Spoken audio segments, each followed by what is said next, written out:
Everybody, welcome to the 96th episode of GeekStorm. I am Sean Hilton, owner of Comics Cube, founder of the Kokomo Con. We are being filmed live at Kokomo Toys as people try to get in the door. Next to me is my good friend, long associate, and co-planner in all things geeky, Michael Allen Harrison, who is taking some time off from his very important job to be with us here today. Mike, good morning. I'm glad you can make it. Thanks. I'm glad to be here. You good today? Yeah. You ready to go? Sure.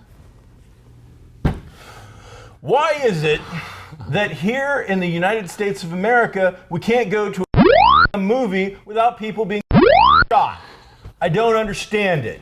We just went through and had some six get a gajillion years for mowing down like 24 people, even though it was only 12 and we doubled that for some reason, to just get over it. Just get done with that. And no more than a week later, some old bastard goes into some comedy that doesn't matter to anybody whatsoever and lights up 3 people. What the hell? How is that even possible? What is the point? I don't get it.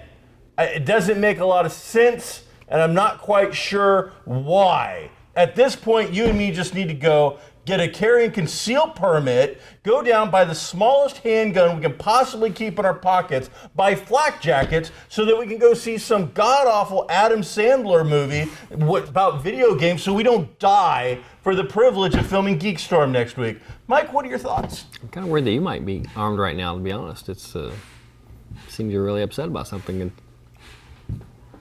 But I'm glad you got that off your chest. All right, let's talk about AntMan. We didn't get to it last week. You get a chance to see it yet? I did see AntMan, and because I was sitting right next to you, you know that I saw AntMan. Scott Lang? Uh-huh. Hank Pym? Mm-hmm. Both characters in the movie we saw. What do you think? I thought it was great. I thought it was great. Boy.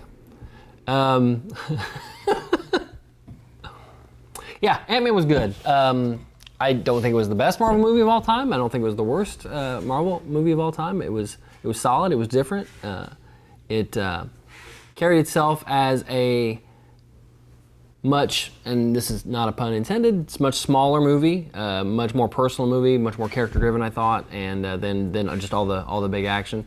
Speaking of the action that we did see just had to be, just for the sheer sake of what we were seeing, just seemed like, it was probably 99% CG, and that was kind of took me out of it a little bit because he's got the helmet on and you don't really get to see Paul Rudd as much in character doing the cool things, much like with Iron Man. Although with Iron Man at least you got the in helmet view of him quite a bit. Okay. But with Paul Rudd, you really didn't see. You got to see when he take it off and do certain things. He could never take it off while he was small, so all the action had him just in full costume, which makes you think that, and that's all CG anyway. So regardless, that's kind of being picky, but I really liked it. I thought all the character stuff they did was great. I thought the lead-in, the opening scene was great with all the older characters and Howard Stark and Agent Carter and everything. I really enjoyed it quite a bit. It was a really fun movie. I liked it. I thought it was well worth going to see. It was a good popcorn summer kind of movie. If we hadn't had such a really kind of full slate of action blockbustery, really kind of mega hits already this year, this would have, I think, made a much bigger splash. It's still, Ant-Man's #1 at the box office, had almost $60 million opening with overseas and whatnot. It was over $100 million in its first week. Did really well if you consider all that stuff. Also one of the smallest budgets of any Marvel movie. Right, even like 130 or something beginning. like that. It wasn't very much Pretty at all. tiny for a Marvel type movie. Yeah. And with the effort that went into having it produced, they had a director start it, not get through finishing. They had to replace this. Paul Rudd comes on, there's some rewrites. You have the new director come on, there's some more work. So this seemed to be a work in progress all the way through. And unlike, and I just saw a documentary on Netflix today about the Val Kilmer, Marlon Brando, Island of Dr. Moreau movie, which had the same kind of hiccups and stuff. It seemed like this actually came out as a worthwhile project that I think fans of Marvel movies, not Ant-Man per se, just Marvel movies or superhero movies, action movies, are going to enjoy it. I thought there was enough comedy, enough action to fill out the whole thing. I think that the only drawback I had from it, like taking it to the next level and just being much more memorable, was just lack of characterization on every single character. Really? It just didn't seem like they put enough time and effort into really. They kept telling you about the relationships instead of showing us the relationships about what the problems were. The big bad guy is probably the most two-dimensional Marvel bad guy we've ever seen, and the whole thing thrives after you get past the initial act of stealing the suit and him becoming, Scott Lang becoming the new Ant-Man. Right. It all thrives on this bad guy, and the bad guy is, he almost comes off like a bad 80s Arnold Schwarzenegger style bad guy in his motives. And so if we'd seen some flashbacks maybe with the Hank Pym character doing stuff that you saw set this guy on the wrong path, instead of him just saying, Mike, you're just so mean to me. You've been such a jerk. And, it was just so much telling me that I think they failed one of the basic concepts of movies, which is show me. I think the villain was definitely the weakest part of the movie for me anyway as well. It is, and this is because they're comics, and this is because there's a long history of these characters and their chief rivals.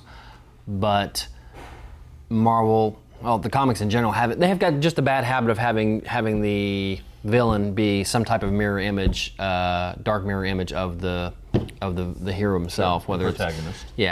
So like Iron Man, Ironmonger, and maybe specifically in the movies because that's who they pick. But Hulk and Abomination, a lot of the same.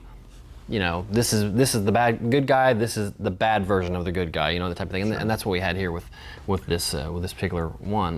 That could also lead back to some of the problems that I had with that. And when I say that, I mean these are very nitpicky things. But if we're going to sit there and discuss it for 10 minutes, we've got to delve more into. I liked it. It was good. The old saying that a good guy is only as good as his bad guy. Right. And in this, again, I just felt like the bad guy felt rather just cookie cutter. There wasn't enough to his bad. I mean, there's even a point where the buyers show up to buy the prototype suit that nobody's approved except for him, and it's Hydra. Right. And he's like, I like these guys. I mean, it really is. It's just like, they're not so bad. Right. And it's just like, well, it's kind of a comedy element, but on the other hand, I'm like, was that supposed to be funny? Or was that really just this guy's thinking was they had the most money and they're not so bad, so I don't care. That was some real throwaway stuff Why would he as the leader of this company let Hank Pym know that he's dealing with Hydra? Why would he do that? The only thing I get is he wanted to rub his face in it, but it just, again, at that point, my thinking, I guess, sometimes is, again, this two-dimensionality thing of vengeance and revenge and whatnot. My idea of vengeance and revenge is much different than, I guess, the typical celluloid bad guy, where he wants to show his mentor who didn't give him enough hugs and kisses that he's done, blah, blah. As a guy, I wouldn't do that. I wouldn't care. Right. You're indifferent to me. My thing is, I'm going to invite you to the unveiling of the new name on the building. Okay, that's where we're gonna. Your name? Oh, there's a wrecking ball coming in, smashing it to pieces. Oh, look, there's the new name, and that's my kind of vengeance. Not I'm about to sell a bunch of stuff to bad guys. Nobody needs to know that. I would rather they had just pulled some other really good villain out of the Marvel Universe that maybe wasn't classically associated with Ant-Man and throw him in there, than throw in this Yellow Jacket, which seemed somebody that was just different enough. I mean, like Spider-Man and Green Goblin, nothing alike. Batman and Joker, nothing alike, other than being both psychopaths.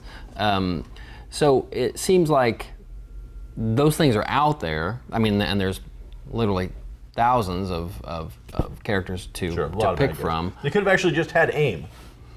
It could have been Hydra agents, and we bring in a big Hydra agent, and they've been stealing and plotting. Either way, great movie. We're nitpicking it to death. Go see it. Check it out. I think people are going to enjoy it. You got any last comment you want to make about it, or on Ant-Man? No, I really liked it. Both stay for both the scenes at the end. One was a scene they made mid-credit, and one I'm told I read that the very last scene was actually a clip from Captain America. Yeah, they didn't make it just for this movie. That it's a clip from the thing. Well, as I saw it, it felt to me like this was one of the best after-scene credits ever, leading into a phase. Yeah.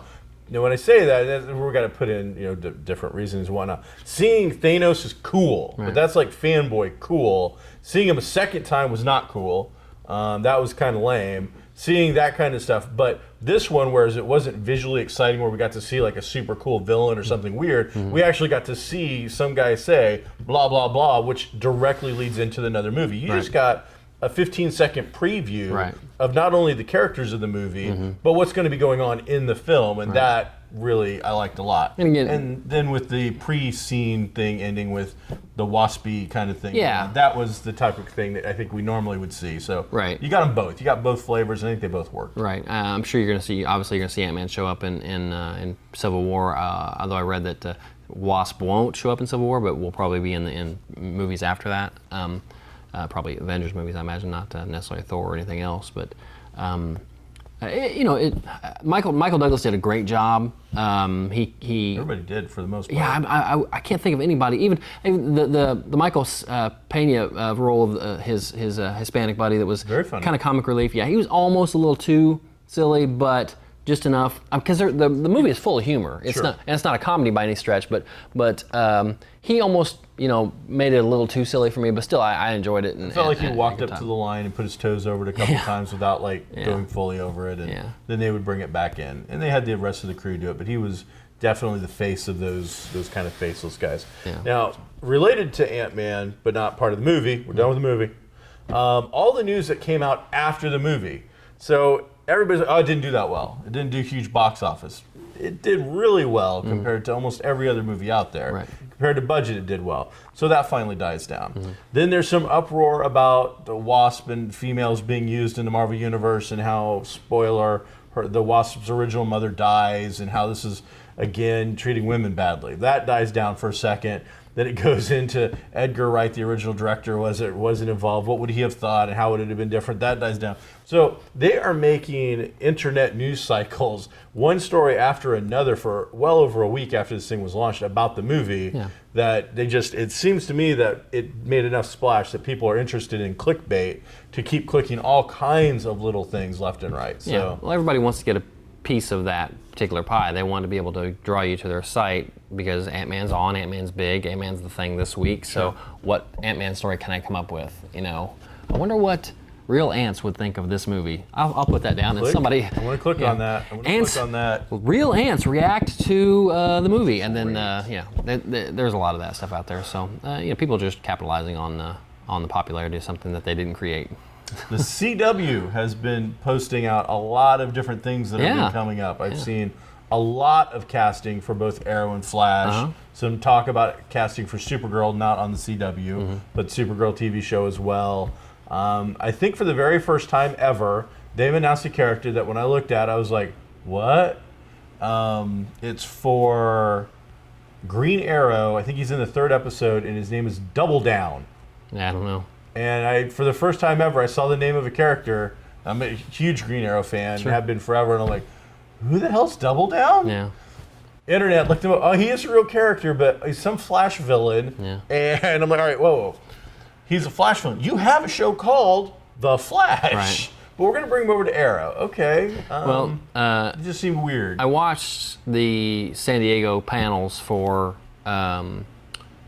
Arrow, Flash, and I was starting to watch the one for Legends of Tomorrow. Okay. And they gave a lot of news and stuff that they just kind of, oh yeah, by the way, this is happening, and which I had not heard before, that type of thing. Like Wally West is going to be in Arrow and Flash this season. And Jay Garrick. They've already cast him, and they're dealing. They said on Flash this season it's mostly about, big arc wise, it's about Earth 2.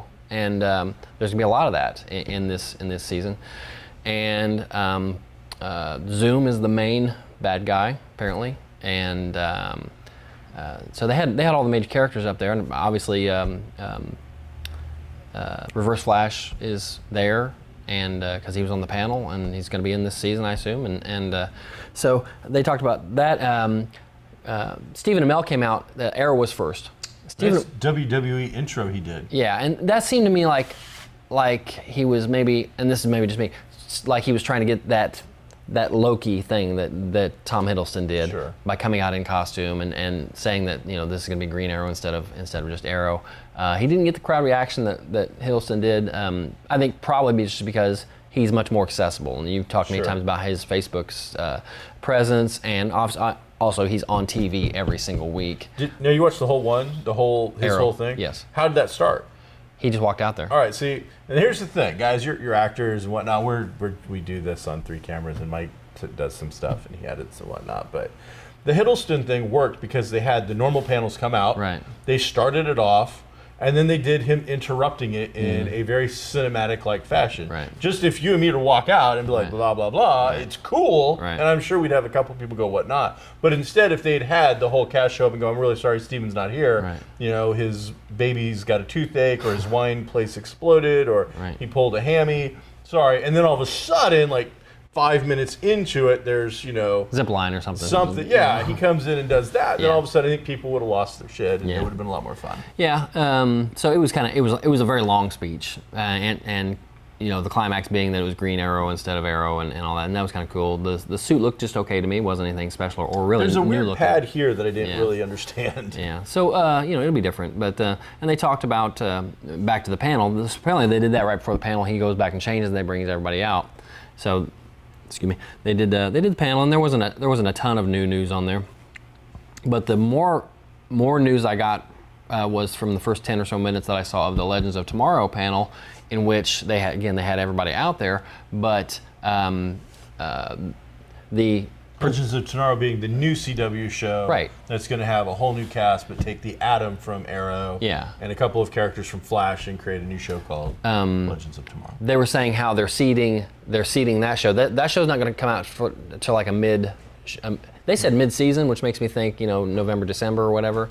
I'm not really sure. Maybe it'll come on when the others are off. Regardless, they're going to spend a few of the episodes at the beginning of the other 2 shows, Arrow and Flash, seeding towards its premiere, and getting some of the characters like Ray Palmer, who's dead, and Katie Lotz, who's a canary, of this white canary, and she kind of gave something up that I hadn't heard before too. Was she said something? They were talking about, asked her how's it to be back and be alive and everything, and what's your character think about all of a sudden being back, and she said, well, much like Thea, when she came back, the person that goes into the pit isn't necessarily the person that comes out of the pit, which tells you how she came back, how she's alive, meaning Lazarus pit, I assume. So that was kind of I don't know if that was an accident or if it was just something everybody assumed or what, but she's this white canary, and I think she says she's going to play it a little nuts, a little crazy. Okay. So we'll see. Should be interesting. Yeah. They also announced on the Legends of Tomorrow that they're going to do this as like an anthology kind of thing, where one season is a story, and it won't be at the very end. Reverse Flash got away, and the next season we're going to start right back up after, like, we went on summer vacation. Go, all right, we've got the new scanner that's going to help us find Reverse Flash. No.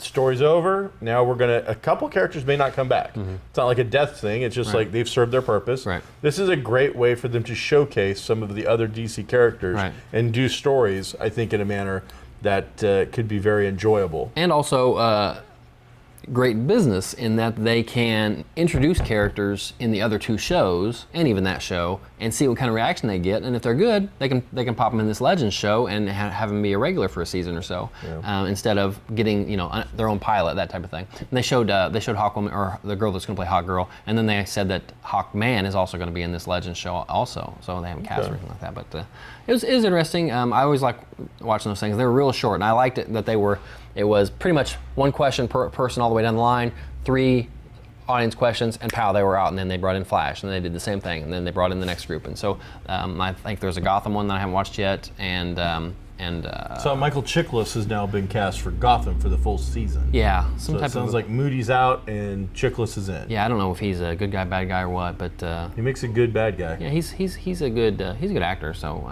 he'll be good in whatever he does. So that'll be interesting to see. Yeah. Yeah, it was interesting. I liked it. And I watched the Star Wars panel too. I think I mentioned that on Facebook. That one of the reasons I'll probably never go to San Diego is you can see it the next day and not have to wait in line and everything. So the Star Wars panel was really interesting. One of the first times I've ever seen, and maybe it was just for show, maybe it's real, but one of the first times I've ever seen Harrison Ford have any kind of positive, emotional reaction to that entire universe. It's been years and years, and he hasn't ever to a fan. Yeah, really, anything that's fan based, he seems very nonchalant about. The only other time I've ever seen him kind of embrace a little bit is on Conan O'Brien, which I don't understand. I listened to a Conan podcast with Hardwick last week, and he mentioned Harrison Ford very quickly and just said that he thinks that Ford lets him get away with it, or Ford enjoys it because Conan's being goofy about it and not taking it seriously. Sure. And because he did that skit where Chewie's in the audience. She was my wife. That was funny. But again, he was on the panel anyway. He was embracing it. He had a good time, and maybe it was because the other two were there. I don't know, but there was some good stuff out of that convention. Sounds like fun. Yeah.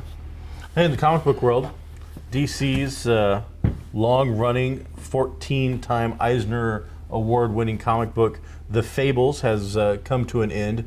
Bill Willingham and Mark Buckingham with issue 150. Now, what they did was they doubled up. This actually is issue 150. Mm-hmm. It is the final issue, but they also made sure at the same time it was the 22nd trade paperback. So it fills both roles. It's all original material. Mm-hmm. So normally a trade paperback is reprinted materials that they just repackage in a manner that is a bigger book. Mm-hmm. This is actually the final issue, 13 years of traveling with these characters. Once Upon a Time on ABC is basically a version of this sort of material, and it's been incredibly well done. This wraps the whole thing up. You get the chills and some tears. It gives you some last moments with some of your favorite characters. Mark Buckingham's art, which he's not been the artist for all 150, but I think it's like 120 out of the run have all been his art. He is the main artist. Just absolutely phenomenal. His work is typically impressive. This is, his finale. He knew it, and he went with it. They spent several months coming out with this. You had to wait a while. Well worth the wait. Just really incredibly well put together, fun book, but still, enough emotion in there that I think people are going to enjoy it. I took like 2 hours to read it. I made sure that I had some extra time. I found an alone spot and got down with it. Really enjoyed it. Cool. And that's the end of that. The Punisher ends with issue 20, not nearly as impressive as 150. And well, I imagine there's more than 150 issues of Punisher out there. Sure, if you include all of it. Yeah. It ends with lots of bullets and fighting and action. Right. This is probably my all-time favorite Punisher series that they've ever done. Wow. Just been incredibly well done with very intense styles of writing. His interactions with the Marvel Universe have all made sense. It's the biggest thing he's had to deal with was Electro for like half an issue or so, and then Black Widow. They figured out in this particular book that having him go up against, the Red Skull or something like that, it's dumb. And it never works. So in this, it's street gangs, it's street level violence in LA, and well put together. They did eventually have him travel all across the world a little bit as he pops up here and there, and there's lots of military type stuff in it. He's being helped out by a military member.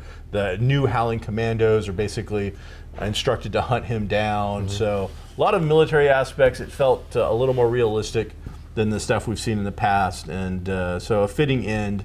And they chose the creation of the battle world as he is lying dying after this very last mission, which unfortunately the last mission he goes on is a little too on the nose. It's terrorists of some organization, all looking very Middle Eastern to my untrained eye, beheading Americans and journalists and stuff, and one of them on the tape right before their guy says, "You'll be punished." Somebody gets a tape to the Punisher, who then books the first trip over there and just starts wiping out this entire group of people until he gets to the last guy, and it's a big gunfight and craziness ensues. So a little too, as I said, on the nose, but still the kind of John Wayne style action, maybe modernized in a fashion I think that some of us Americans might enjoy at this point. Cool. So that's where I'm at on comics. Glad to check it out. Toy-wise, seeing we're here live at Kokomo Toys, Hot Toys just put on a presentation Mike, I know you're a Star Wars fan. Sure. And you like a good toy. I like a good toy. All right, how about a 1/6 scale replica of the Millennium Falcon? 1/6. That Still thing, seems very big. 18 feet long. Wow.